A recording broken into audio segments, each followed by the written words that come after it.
Beyond the shadows. It was one of those nights where the rain fell in sheets, turning the streets of the city into mirrors. I sat in my small office, the glow of a single desk lamp casting long shadows on the walls. My name's Jack Marlowe, private detective. The kind of guy you come to when you've got a problem too messy for the cops or too personal for anyone else. The ashtray on my desk was crowded with the ghosts of cigarettes, and the whiskey bottle on the corner had only a couple of fingers left. Business hadn't been booming lately. A couple of cheating spouses, a missing dog, and one guy who thought his neighbor was a Martian. Nothing to write home about. But that was before she walked in. She wasn't like most of my clients.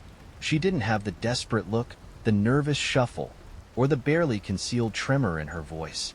No, she was composed, too composed. Her heels clicked sharply against the wooden floor as she entered, her silhouette outlined by the light from the street lamp outside. "Mr. Marlowe," she said, her voice smooth as silk. "I need your help." "Take a number," I replied, leaning back in my chair. "What's the trouble?" She hesitated, just for a moment. That was the first crack in the perfect facade. "My name is Evelyn Cross," she began, sitting down across from me. "My brother is missing." Missing persons cases weren't my usual fare, but something about the way she said it made me sit up straighter. "How long?" I asked.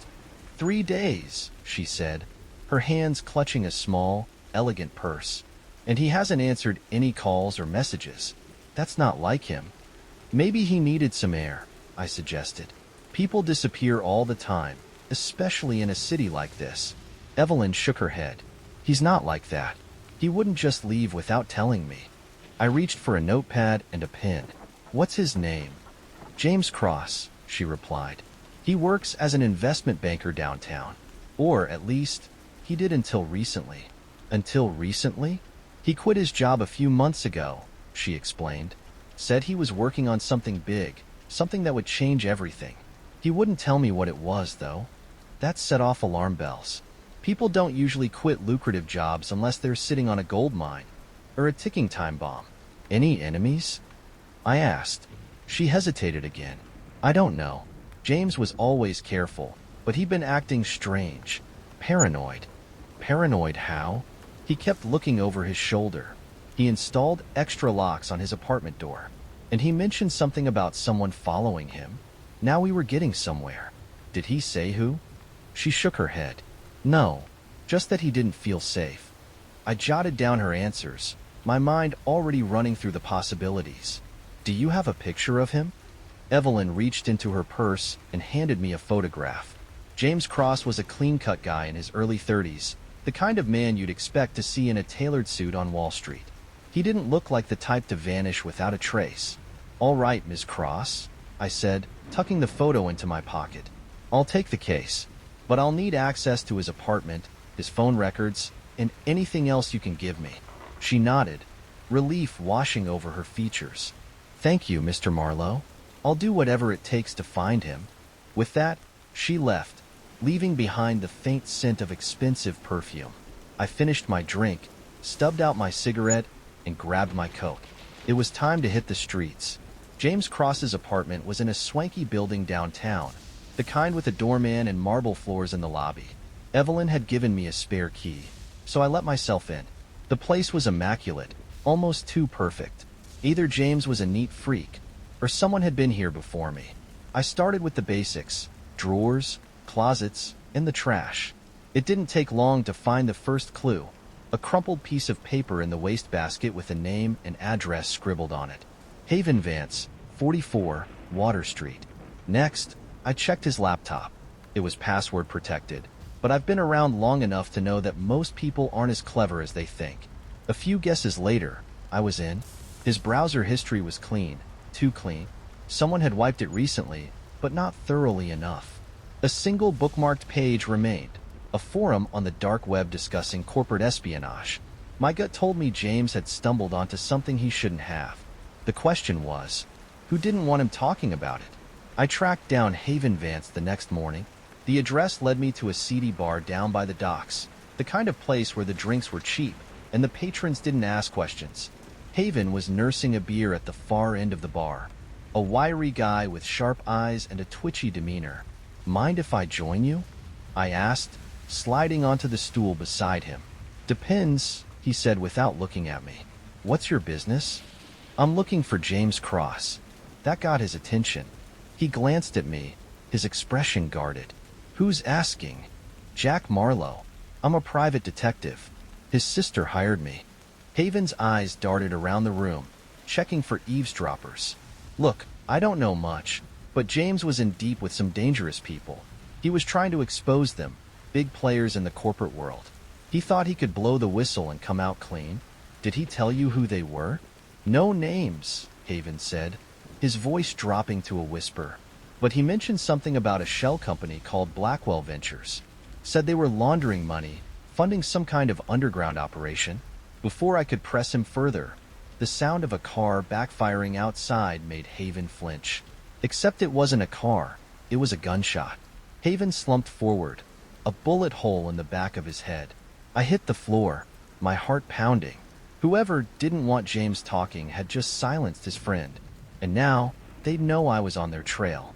The chaos in the bar erupted like a firecracker.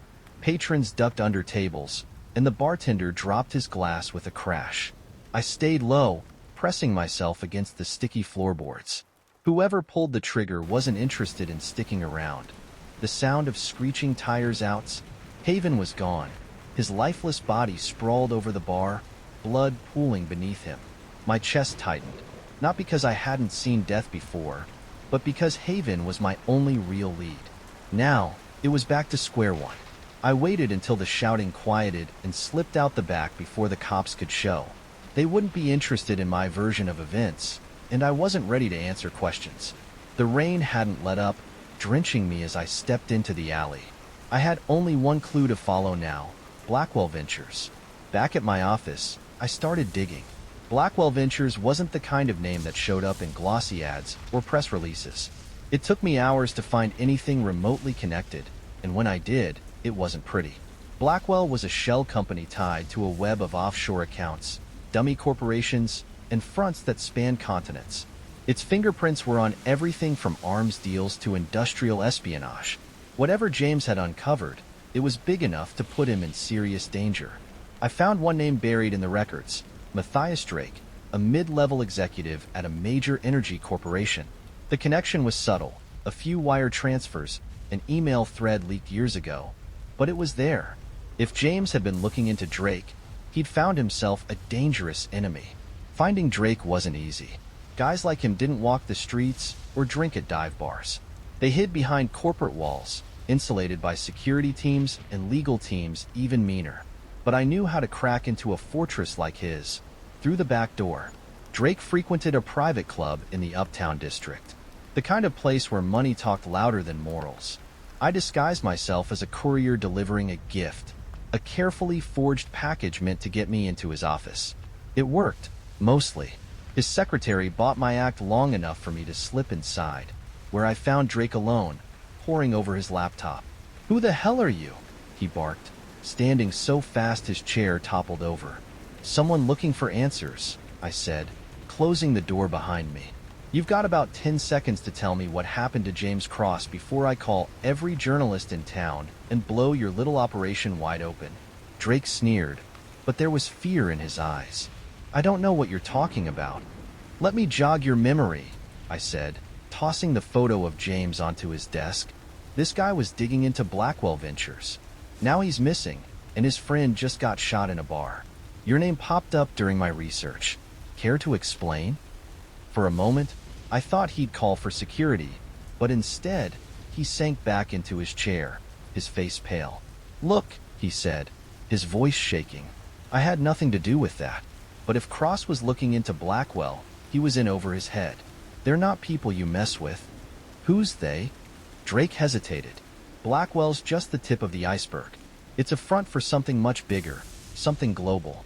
If Cross had evidence, they'd stop at nothing to bury it." "What kind of evidence?" Drake leaned forward, his voice dropping to a whisper. He claimed to have proof of illegal weapons deals, political bribes, even assassinations. If he found that, he'd be a target. As much as I hated to admit it, Drake sounded sincere. But before I could push further, A soft click behind me made my blood run cold. I turned to see a woman standing in the doorway, a silenced pistol in her hand. "Mr. Drake," she said coolly, "your visitor has overstayed his welcome."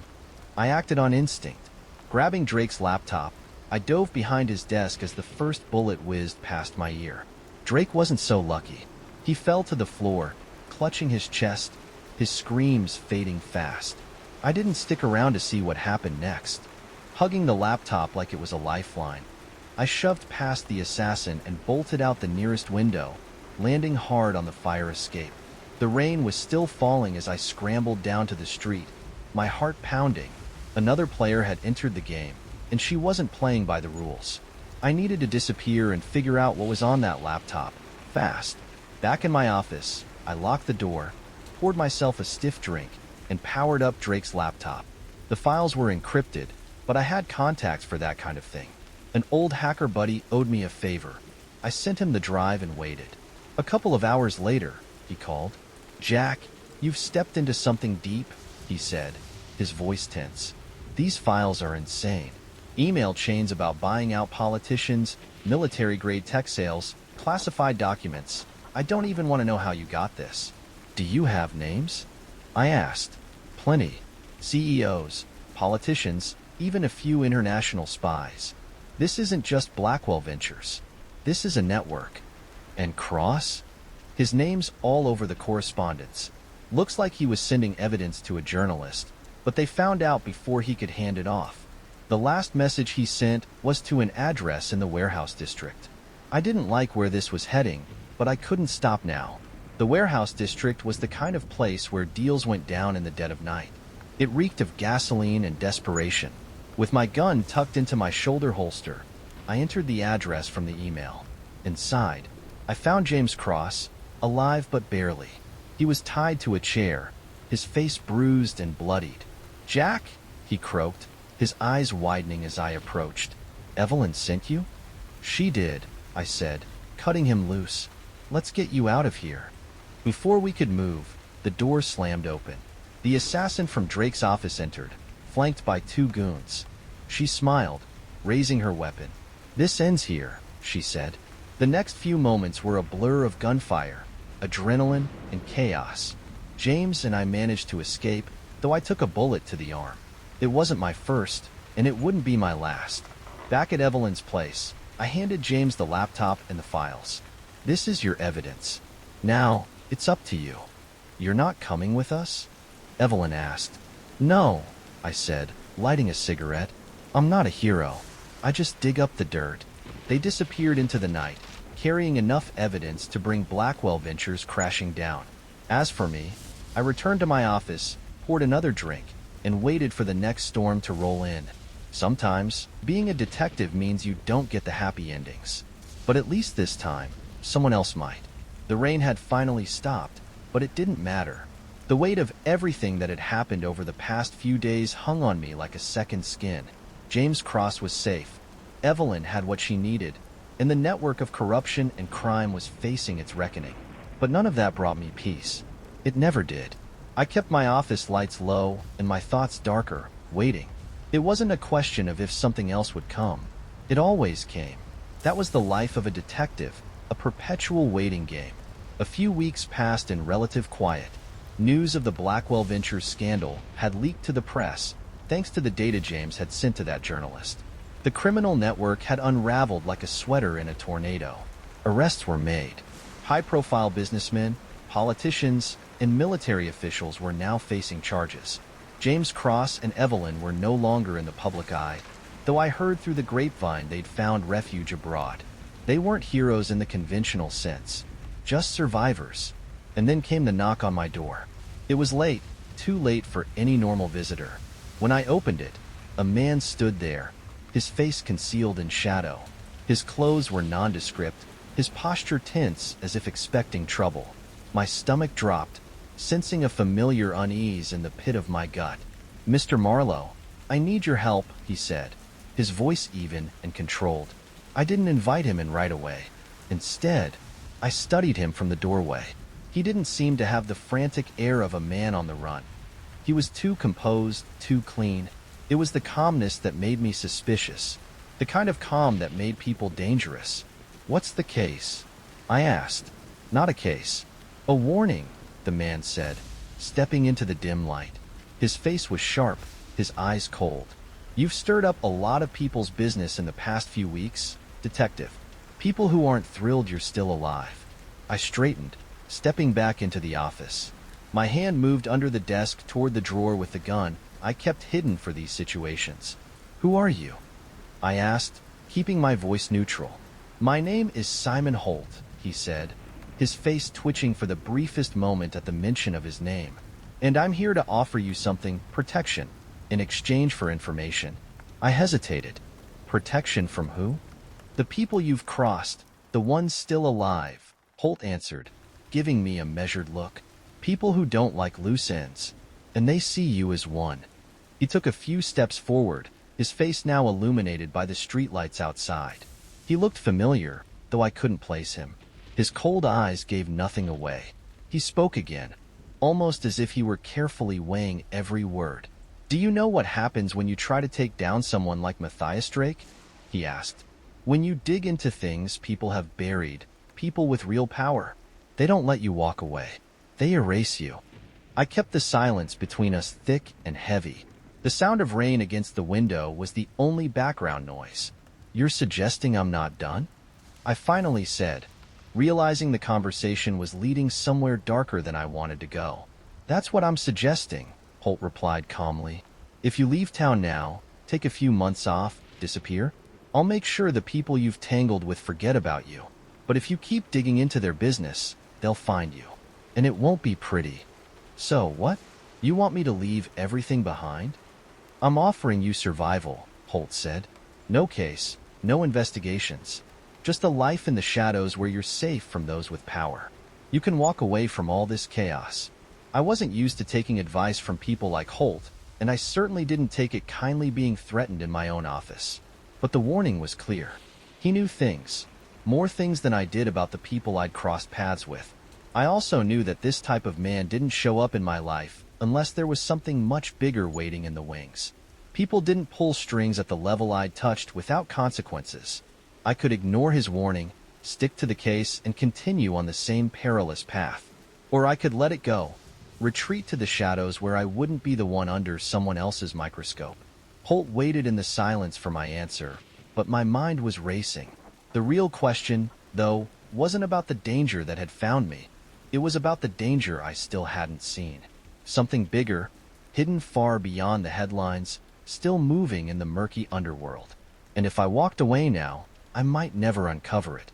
I might never truly know what was going on behind the scenes. The parts that even the most powerful people wanted buried. "Tell me something," I finally said. "What's going to happen if I take the protection?" Holt's lips curled into a faint smile, as if he'd been expecting this from me. "I'll make sure the heat dies down. Make sure those people you crossed can't touch you. And you'll live to fight another day. And if I don't?" "You won't have the chance to make that decision," he said coldly. I thought about it for a moment, watching his unblinking stare.